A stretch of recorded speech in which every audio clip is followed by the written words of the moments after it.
Today we're speaking with Jean-Francois Michaud, who is an accomplished French-Canadian educator. So, JF, thank you for being with us today. Could you introduce yourself first? Thank you for having me.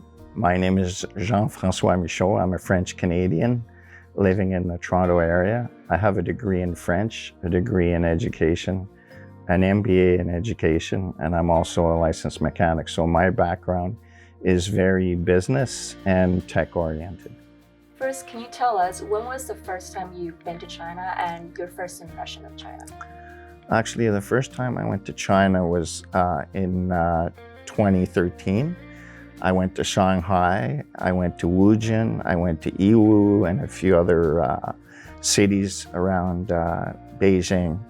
And it was a bit overwhelming, the size of the city. Even though I'm a Torontonian, there's millions of people in China. So it was overwhelming to see that.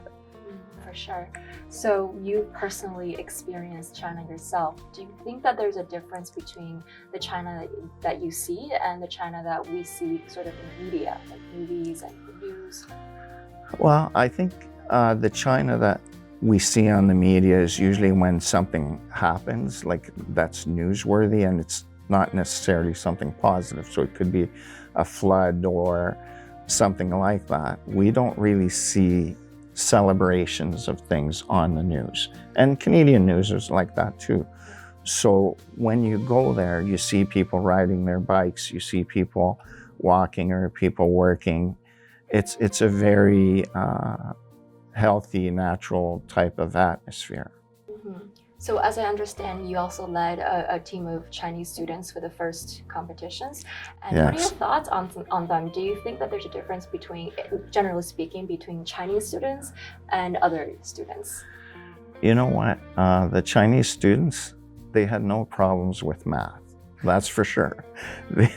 Once you could relate the math to the robot, they understood the math. They understood gears, they understand ratios, they understood things like that. They were very dedicated. We had to meet like late at night. It was late at night for me, but it was early for them in the morning. But they got up, they were on track, they did their work, and they were very committed to their tasks and what they were doing. So they did really well with their robots, and it was very hard using VOOF or other communications like that to be able to tell them, look, there's something wrong here or there's something wrong there. So they were quite patient, quite willing to work, and actually we had really good teams and good results. Yeah, for sure. Yeah. And what do you think about China's technological innovation in the recent years?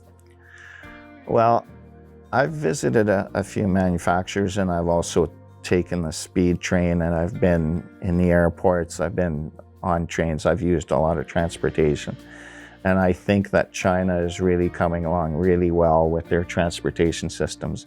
The high-speed train, we were going 500 kilometers an hour, and it seemed like we were going 30 or 40 kilometers an hour. It was so smooth, very fast, very convenient, easy to get on, and so on.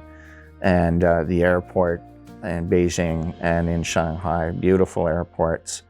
And, you know, like any country, there's places where the innovation is going to be very traditional. It's very historic, traditional, and there's other places where it's cutting edge, it's leading edge, and it's world-leading technology. So, and you have the population, you have the resources, so it's advancing at a very good pace.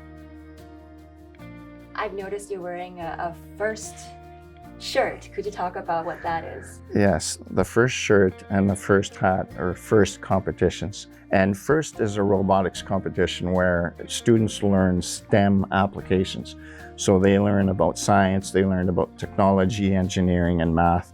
They have to do engineering notebooks, they build robots, they design.